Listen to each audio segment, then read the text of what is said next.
로마서 44번째 시간입니다. 오늘의 주제는요, 하나님의 나라인데요. 재창조되는 하나님의 나라입니다. 하나님은 완벽하시고 이와 같은 이유로 하나님의 나라도 완벽한데 왜 하나님의 나라는 재창조되어야 하는가 하는 의문이 생기죠. 그것은 하나님 나라를 구성하는 구성원들의 상태와 그 구성원들의 환경 때문입니다. 왜냐하면 시간이 지날수록 죄로 인해 인간의 상태와 세상 생태계가 열악한 환경으로 변화되어 가기 때문이죠.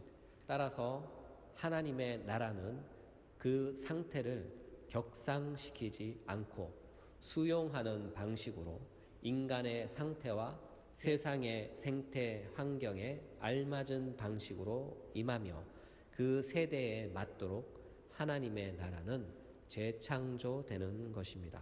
그리고 오늘 본문에서 다루는 하나님의 나라는요, 구속사적으로 임하는 하나님의 나라에 관하여 말씀을 나누겠습니다.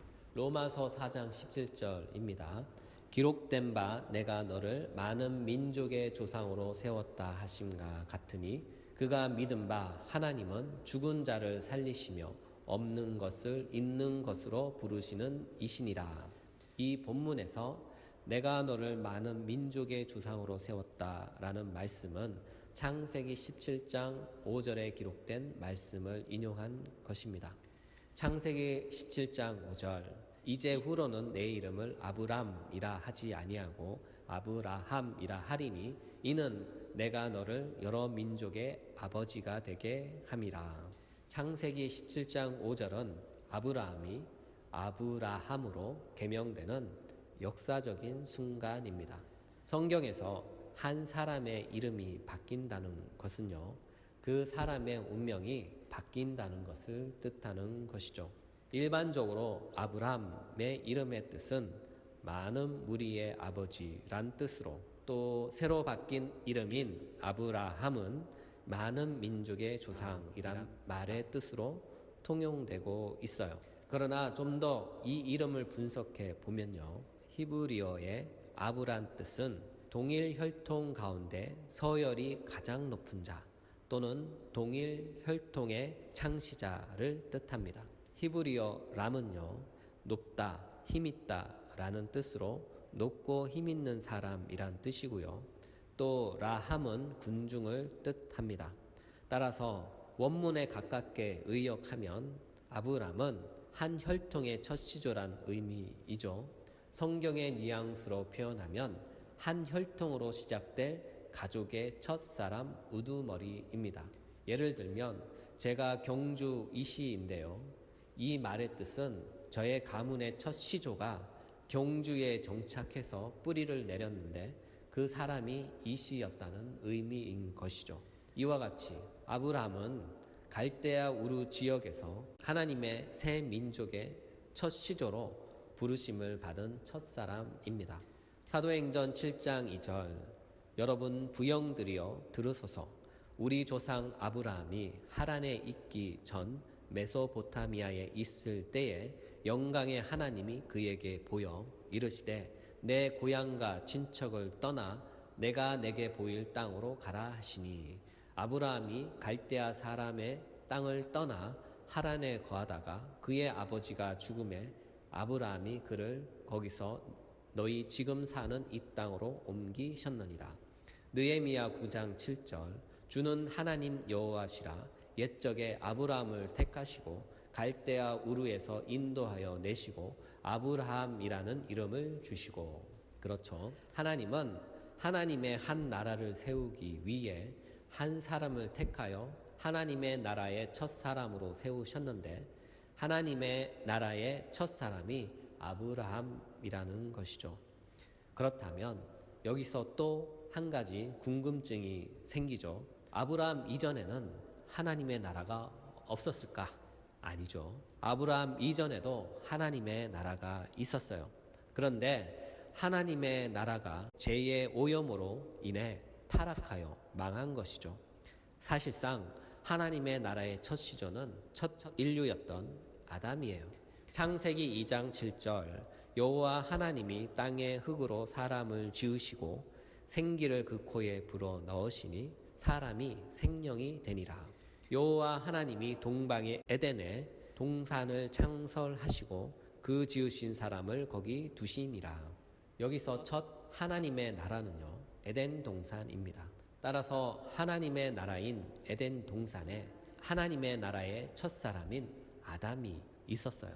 그러나 아담은 그의 아내 하와가 뱀의 유혹을 받아 선악과를 따먹은 후 그가 준 열매를 먹음으로써 하와와 함께 타락했던 것이죠. 그 결과 아담과 하와는 하나님의 나라에서 추방됩니다. 창세기 3장 23절 여호와 하나님이 에덴 동산에서 그를 내보내어 그의 근원이 된 땅을 갈게 하시니라. 이같이 하나님이 그 사람을 쫓아내시고 에덴 동산 동쪽에 그룹들과 두루 도는 불칼을 두어 생명나무의 길을 지키게 하시니라. 그렇다면 아담과 하와가 쫓겨남으로 하나님의 나라는 완전히 사라진 것일까요? 아닙니다. 하나님은 아담과 하와를 은혜로 구원해 주셨습니다. 창세기 3장 21절 여호와 하나님이 아담과 그의 아내를 위하여 가죽옷을 지어 입히시니라. 본문에서 가죽옷은요, 윗몸을 가리고 무릎까지 내려오는 긴 외투 혹은 코트를 일컫는 것입니다. 또 지어 입히시니라 라는 말이 번역 성경상에는 연속적으로 붙어 번역되었지만 원문상에는요, 두 부분으로 구분되어 사용되었어요. 다시 말해서 지어가 먼저 나오고 입히시니라가 문장의 맨 끝에 나옵니다. 따라서 하나님은 아담과 하와가 범한 죄의 수치를 가리기 위해 짐승 중 한 마리를 죽여서 가죽을 벗기고 그 가죽으로 코트를 만드셨고 그가 그 만든 가죽 코트를 직접 아담과 하와에게 입히셨다는 것입니다. 또한 지어로 번역된 히브리어 단어인 아사는요, 하나님의 천지 창조와 관련된 사역을 나타낼 때 사용되었어요. 이 말의 의미가 무엇을 말하는가 하면요, 죄로 타락한 인류를 죄 없는 짐승의 대속적 희생의 피를 통하여 그 은혜 가운데 하나님의 나라의 백성으로 재창조하셨다는 것을 의미합니다. 그 재창조의 방법은 이렇습니다. 죄로 인해 타락하여 수치스러운 아담과 하와의 민낯을 하나님은 가죽옷을 지어서 그들의 수치를 긴 옷으로 가려 그들의 수치를 덮어주시는 방식입니다. 여기서 우리가 기억해야 할 것은요, 아담과 하와의 수치를 가릴 가죽옷을 지으시기 위해 죄 없는 짐승이 아담과 하와를 대신하여 죄 없는 피를 흘려야 했다는 사실입니다. 다시 말해서 죄를 지은 인간을 위해 죄 없고 깨끗한 짐승이 대신 죽었다는 뜻이에요. 이와 같이 하나님께서는 인간이 범죄하자마자 피 흘림을 통한 속죄의 방법을 제시하셨는데 하나님께서 이와 같은 피 흘림의 속죄 방법을 제시해 주신 것은 장차 죄 없으신 예수 그리스도께서 인간의 죄를 대속하시기 위해 십자가에서 피 흘림의 희생의 대속 사역인 속죄 사역이 있을 것임을 미리 예보해 주신 것이죠. 이와 같은 이유로 죄 없는 짐승의 피 흘림을 통한 구약의 희생 제사의 시작은 아담의 타락 때부터 시작된 것임을 우리는 간접적으로 알 수가 있습니다. 또 입히다는 사역동사입니다. 사역동사란 말의 의미는 이 모든 일을 하나님께서 주도적으로 이끄셔서 이 모든 일이 하나님의 뜻대로 된 것임을 강조하는 말이에요. 다시 말해서 피 흘림을 통한 속죄의 방법은 아담과 하와가 생각해서 하나님께 제시한 것이 아니라 하나님의 뜻대로 하나님께서 방법을 제시하셨고 그 방법을 제시한 분께서 직접 시행하심으로 하나님께서 스스로 성취하신 것입니다. 따라서 피 흘림을 통한 죄인의 속죄는 아담과 하와에게 있어서 하나님의 은혜 그 자체다는 것이죠. 이처럼 하나님께서는 인간이 범죄하는 순간 그 죄에서 벗어나는 첫걸음부터 직접 주도하셔서 이 모든 일을 진행하셨다는 사실입니다. 이와 같은 이유로 우리는 우리의 죄사함에 대하여, 우리의 구원에 대하여 아무런 공로도 없다는 사실을 지각해야 합니다. 이렇게 하여 하나님의 나라가 은혜로 다시 시작했지만 결국 하나님의 나라의 존립 위기가 닥쳐옵니다. 그것은 인간이 너무 빨리 타락한 것이죠. 창세기 6장 5절 여호와께서 사람의 죄악이 세상에 가득함과 그의 마음으로 생각하는 모든 계획이 항상 악할 뿐임을 보시고, 여기서 죄악을 원어로 보면 도를 넘어선 사악한 것을 일컫는 단어입니다. 이 말은요, 사람이 나쁜 놈이 된 것이 아니라 아예 짐승이 된 것이죠. 사람으로서 최소한 지켜야 할 선조차 없는 잔인한 짐승보다 더 나쁜 상태가 된 것이에요. 다시 말해서 이제 그들은 사람도 아니다 라는 것이죠. 한마디로 악마 그 자체가 된 것이에요. 그런데 한두 명만 그런 것이 아니라 전반적인 사회가 그렇게 된 것입니다. 그 말을 뒷받침해 주는 단어가 간영함인데요. 원문에는 번성하다, 풍성하다, 범람하다는 뜻이에요. 다시 말해서 한 나라 그 자체가 악마로 가득 찬 것이죠. 이와 같은 상황을 우리는 생지옥이라고 부릅니다. 사람들의 가치관 속에 일말의 양심도 없고 최소한의 도덕적 기준 자체가 아예 붕괴되어 사라진 상태.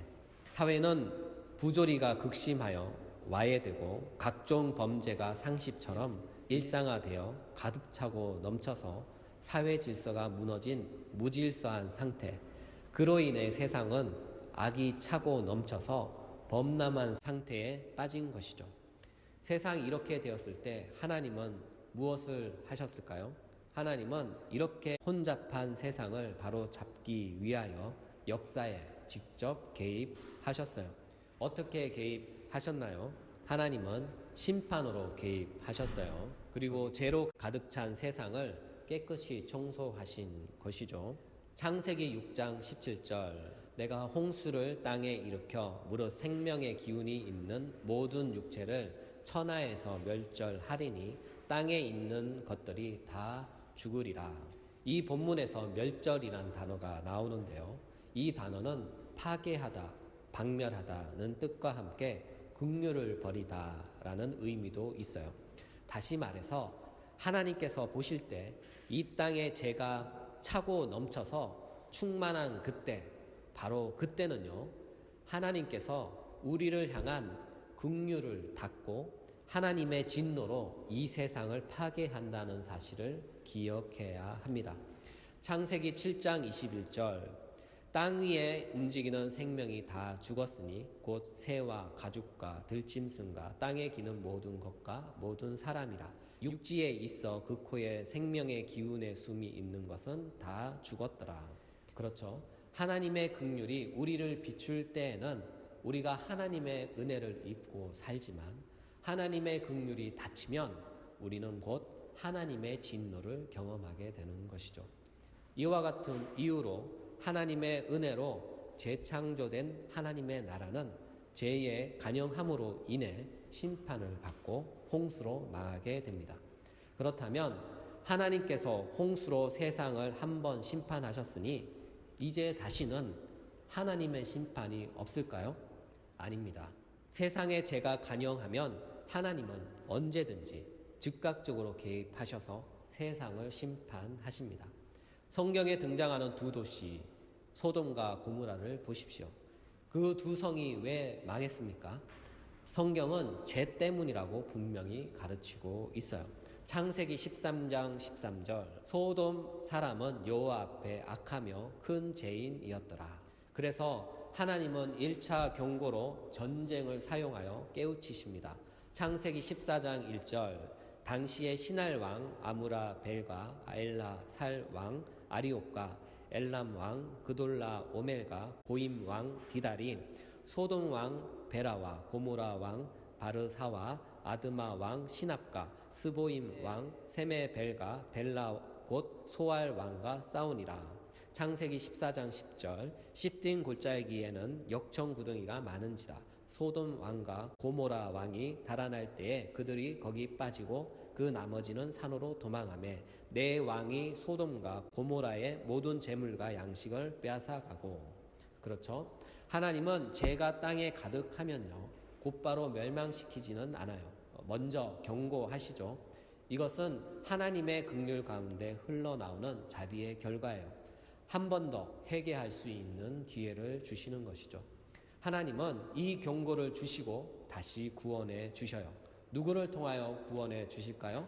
믿는 사람을 통하여 구원해 주십니다. 창세기 14장 14절 아브라함이 그의 조카가 사로잡힘을 듣고 집에서 길리고 훈련된 자 318명을 거느리고 단까지 쫓아가서 그와 그의 가신들이 나누어 밤에 그들을 쳐부수고 다메섹 왼편 호르바까지 쫓아가 모든 빼앗겼던 재물과 자기의 조카 롯과 그의 재물과 또 부녀와 친척을 다 찾아왔더라. 이와 같이 죄로 인해 더러워진 소돔과 고모라를 하나님께서 긍휼히 여기사 믿는 사람을 통하여 다시 새롭게 할 기회를 베풀어 주셨어요. 그 방법으로 사용된 것이 바로 전쟁이에요. 때론 전쟁은 죄를 자각하게 하는 하나님의 경고의 메시지입니다. 우리나라도 전쟁의 아픔을 한번 겪었었죠. 어떤 면에서 보면 그것은 하나님의 경고의 한 단면을 보여주시는 것이에요. 이 땅에 죄가 편만하다 못해 죄가 가득 차고 넘쳐서 범람할 때 하나님은 이 땅을 향하여 경고하십니다. 우리는 이와 같은 하나님의 경고를 받았어요. 그렇다면 하나님의 경고 앞에서 우리는 어떻게 반응해야 할까요? 겸손해야 합니다. 성경에 보니까 하나님의 경고를 받고 겸손히 행했던 민족이 나와요.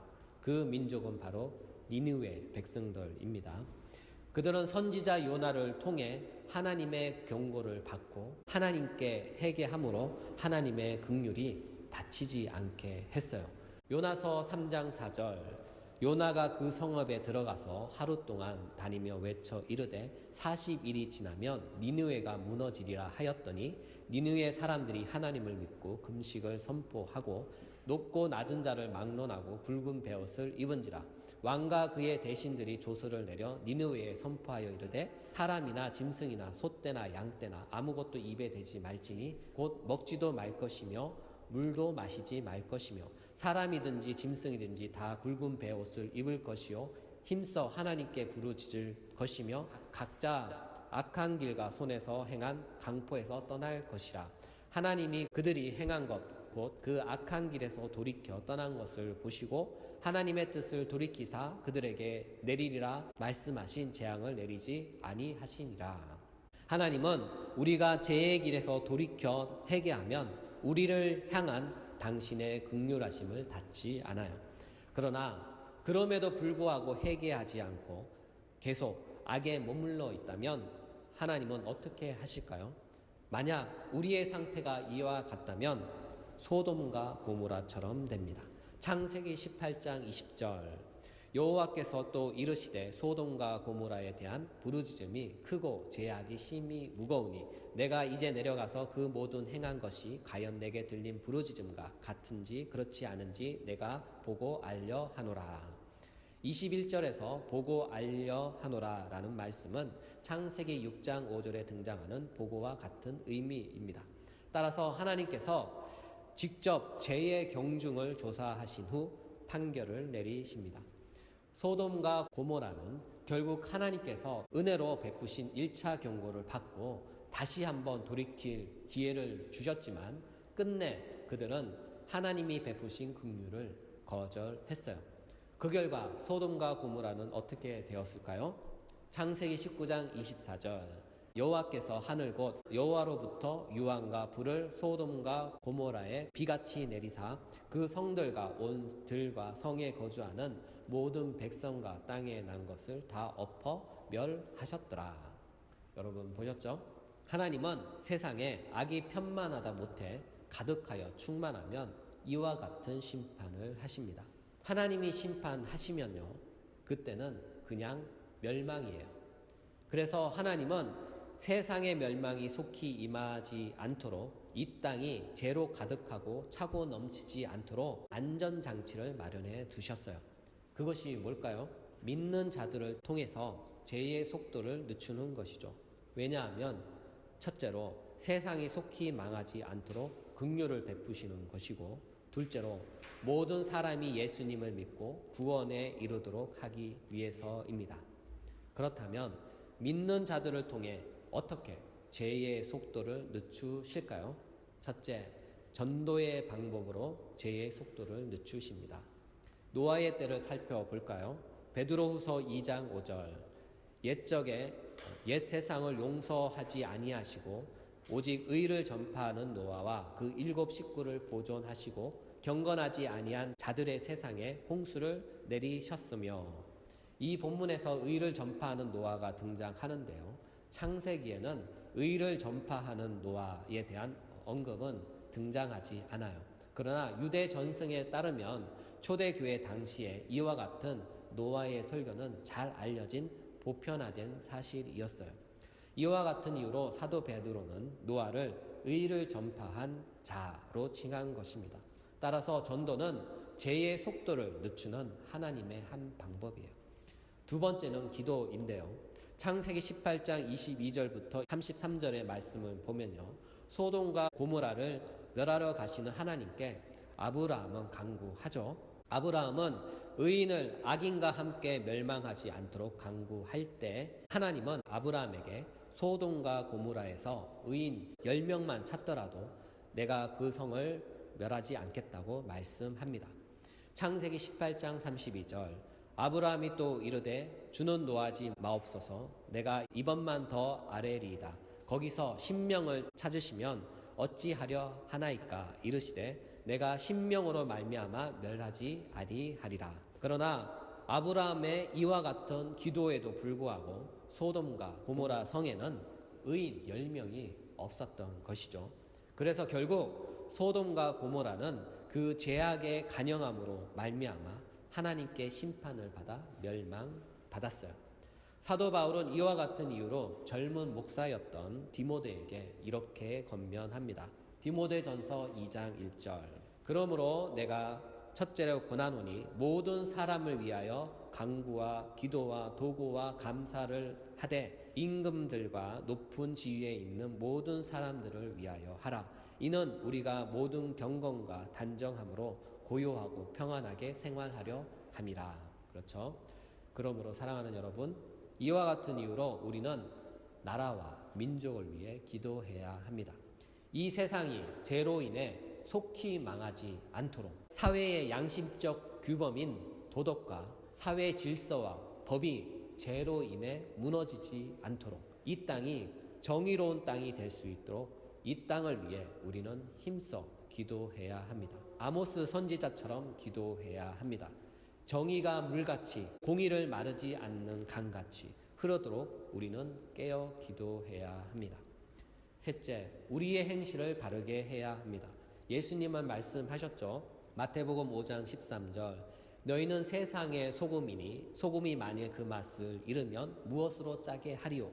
후에는 아무 쓸데없이 다만 밖에 버려져 사람에게 밟힐 뿐이라. 너희는 세상의 빛이라. 산 위에 있는 동네가 숨겨지지 못할 것이요, 사람이 등불을 켜서 말 아래 두지 아니하고 등경 위에 두나니 이러므로 집안 모든 사람에게 비추느니라. 이같이 너희 빛이 사람 앞에 비추게 하여 그들로 너희 착한 행실을 보고 하늘에 계신 너희 아버지께 영광을 돌리게 하라. 아멘. 사랑하는 여러분, 우리의 착한 행실이 소금과 같은 기능으로 부패하는 음식의 부패 속도를 늦추듯이 세상이 죄로 인해 빨리 부패하는 속도를 늦춥니다. 사랑하는 여러분, 우리의 착한 행실이 선이 무엇이고 악이 무엇인지 분별치 못하는 그들에게 정확한 선과 악의 기준을 무지 가운데 있는 그들에게 비춤으로써 그들이 우리의 행실을 보고 선과 악의 기준을 분별하게 됩니다. 다시 말해서 우리의 착한 행실은 그들에게 있어서 선과 악을 분별하게 하는 시금석이 된다라는 것이죠. 여러분, 이 사실을 믿으시기 바랍니다. 동시에 우리의 착한 행실은 하나님을 영화롭게 하며 하나님께 영광 돌리는 한 방법이라는 사실을 기억하십시오. 우리가 착하게 삶으로써 하나님께서는 그 자체로 영광을 받으십니다. 여기까지 진행된다면 궁금한 게 하나 있어요. 그것은 바로 하나님의 나라는 망하는 것인가? 라는 것이죠. 먼저 정답부터 제시하면 아니요입니다. 하나님의 나라는 절대로 망하지 않아요. 왜냐하면 하나님은 전능하시기 때문에 하나님의 나라는 절대로 망할 수가 없는 것이죠. 그렇다면 왜 하나님의 나라가 망한다고 표현했을까요? 이런 질문이 불끈 일어나죠. 하나님의 나라가 망했다라기보다는 하나님의 나라의 구성원들이 빨리 망한 것이죠. 하나님은 하나님의 나라를 위해 한 사람을 일으키고 그 사람을 통하여 하나님의 나라를 번창하게 하십니다. 그러면 죄가 살며시 들어와 하나님의 나라의 백성들을 유혹하고 결국에는 하나님의 나라의 백성들이 죄로 오염되어 멸망하게 되는 것이죠. 왜냐하면 하나님은 거룩하신 분이기 때문에 그와 같은 이유로 하나님의 나라도 거룩한 나라입니다. 그러나 이와 같이 거룩한 하나님의 나라에 죄가 들어와서 죄로 오염이 되면 하나님의 나라는 죄와 함께 존립할 수 없기 때문에 이와 같은 이유로 하나님은 죄를 심판하실 수밖에 없었고 하나님은 또다시 한 사람을 일으켜 하나님의 나라를 재창조하시고 재창조하시는 것입니다. 이와 같은 관점으로 성경을 다시 한번 주의 깊게 살펴보십시오. 성경을 잘 관찰해 보면 하나님께서 하나님의 나라를 일으키시고 또 일으키시고 또 일으키시는 것을 볼 수가 있어요. 그렇죠? 첫사람이었던 아담, 또 그의 후손들, 즉 셋, 노아, 아브라함, 이스라엘, 그리고 사사들, 사무엘, 사울, 다윗, 유대, 남은 자들까지. 그렇다면 하나님은 이와 같은 단순하고 반복적인 하나님의 나라를 세우는 노가다를 하시는 이유가 무엇일까요? 그것은 아담의 죄를 덮었던 짐승의 피의 희생이 완전하지 않았기 때문이에요. 짐승의 피가 순결하고 깨끗하긴 하지만 그 피는 일시적으로 부분적이며 완전하지가 않아요. 그래서 짐승의 피로 죄를 가리움 받았지만 그 피의 제사는 완전하지 않기 때문에 구약 제사로 죄 용서 받은 의인은 항상 죄에 노출되었고 결국 오염되어 하나님의 심판을 받을 수밖에 없었죠. 따라서 구약 제사의 피의 제사는 완전하고 순수하고 완전한 피의 희생이 올 때까지 잠시로, 임시로, 유보적으로 주어졌던 죄 용서입니다. 그러므로 이 제사는 예수 그리스도의 완전한 제사가 드려질 때까지 예탁금 성격을 지닌 유보적 효력을 지닌 속죄였던 것이에요. 그리고 예수 그리스도가 이 땅에 오셔서 완전하고 완벽하고 그리고 영단번의 영원한 효력의 제사, 곧 예수 그리스도 자신의 흠없고 점없는 보배로운 십자가의 피 흘림의 완전한 제사가 드려졌을 때 하나님은 구약의 모든 제사의 효력을 비로소 유효하게 하신 것입니다. 따라서 그리스도 예수께서 오시기 전까지에 설립된 하나님의 나라는 완벽했지만 부분적으로 완벽했으며 거룩하긴 했지만 부분적으로 거룩했습니다. 다시 말해서 그들이 하나님의 말씀을 붙잡고 하나님의 말씀을 의지하여 자신을 성결하게 할 때에만 그들은 거룩했으며 그들은 온전할 수가 있었던 것입니다. 반대로 그들이 하나님의 말씀을 버리고 하나님을 의지하지 않을 때 그들은 결국 타락하여 멸망의 길로 가게 된 것이죠. 그러나 이제는 달라졌어요. 예수 그리스도가 오심으로써 예수 그리스도로부터 설립된 하나님의 나라는 더 이상 구약에서 설립된 하나님의 나라와 같지 않습니다. 그리고 이 나라는 절대로 망하지 않아요. 왜냐하면 이 나라는 예수 그리스도의 속죄를 통해 영원한 속죄의 효력이 지속되는 나라요. 성령께서 임하셔서 성령께서 영원히 함께 하시는 나라이기 때문이에요. 그리고 이 나라는 거룩한 성령의 역사로 그리스도 예수와 연합하여 그리스도 안에서 하나님과 영원한 교제 가운데 있는 나라요. 그리스도의 영원한 생명의 공급을 받는 영생의 나라이기 때문이에요. 고린도후서 5장 17절 그런즉 누구든지 그리스도 안에 있으면 새로운 피조물이라 이전 것은 지나갔으니 보라 새 것이 되었도다. 이와 같은 완벽한 하나님의 나라에 들어갈 길이 우리에게 제시되었는데 하나님께서 우리에게 제시한 길은 바로 예수 그리스도를 믿는 믿음의 길입니다. 요한복음 14장 6절 예수께서 이르시되 내가 곧 길이요 진리요 생명이니 나로 말미암지 않고는 아버지께로 올 자가 없느니라. 사도행전 4장 12절 다른 이로써 구원을 받을 수 없나니 천하 사람 중에 구원을 받을 만한 다른 이름을 우리에게 주신 일이 없습니다. 이와 같이 우리에게 그리스도 예수에 대한 믿음으로 들어가는 첫 믿음의 나라의 첫 시조로 하나님께서 한 사람을 세우셨는데 그 사람이 바로 아브라함이에요. 로마서 4장 17절 기록된 바 내가 너를 많은 민족의 조상으로 세웠다 하신가 같으니라. 이 본문을 원문대로 번역하면 이렇습니다. 내가 너를 많은 민족의 조상이 되게 하였다. 이 본문에서 세웠다란 뜻은 완료 시제로 되어 있으며 정했다는 의미예요.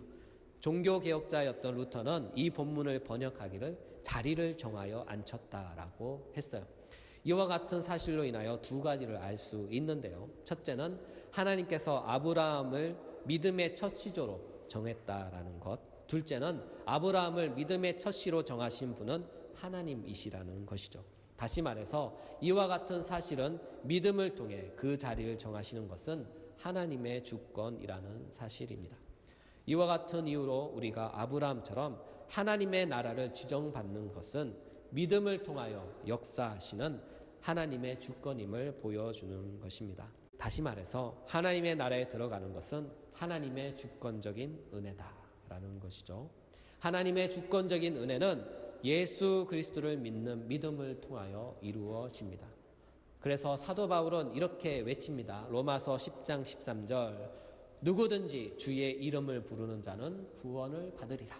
사랑하는 여러분, 오늘도 당신의 주권적인 은혜로 역사하시는 구원의 은총이 성부 하나님의 사랑의 역사하심을 따라서 우리를 죄에서 구원하시는 성자 하나님의 무궁하신 은총 안에서 성령의 거룩한 감화 감동의 역사가 주 예수의 이름을 부르는 모든 자에게 믿음으로 충만히 임하시길 예수님의 이름으로 축복합니다.